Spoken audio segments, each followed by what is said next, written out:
तुमचं बाळ breast feeding करताना वारंवार झोपतं का? मग ही चूक अजिबात करू नका. नमस्कार, मी डॉक्टर स्मिता पाटील.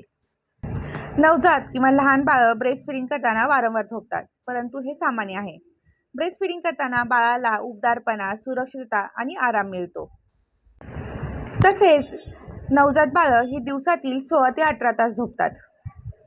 परंतु ब्रेस्ट फिडिंग करताना बाळं काही मिनिटातच झोपतात. अशा वेळेस बाळाचं पोट भरत नाही आणि त्यांचे वजन कमी राहते. म्हणूनच जर बाळ ब्रेस्ट फिडिंग करताना काही मिनिटातच झोपत असेल तर बाळाला उठवण्यासाठी बाळाच्या पायाच्या तळव्यांना हलकीशी टिचकी मारा. त्याच्या पाठीवर हळूवार हात फिरवा किंवा त्याच्या गालावर हलकासा स्पर्श करा. त्याचं डायपर चेंज करा आणि त्याला जागे करा. परंतु तुमचे ब्रेस्ट फिडिंग चालू ठेवा. लक्षात ठेवा, ब्रेस्ट फिडिंग करताना एक स्तन पूर्ण रिकामा होईपर्यंत ब्रेस्ट फिडिंग करा, जेणेकरून बाळाला शेवटी मिळणारे फॅटयुक्त हाईड मिल्क देखील मिळेल आणि त्यामुळे बाळाचे वजन वाढेल. लक्षात ठेवा, बाळ खूप सुस्त दिसत असेल, बाळ दूध पित नसेल किंवा बाळाचे वजन कमी होत असेल तर मात्र तुमच्या बाळरोग तज्ज्ञाचा सल्ला नक्की घ्या.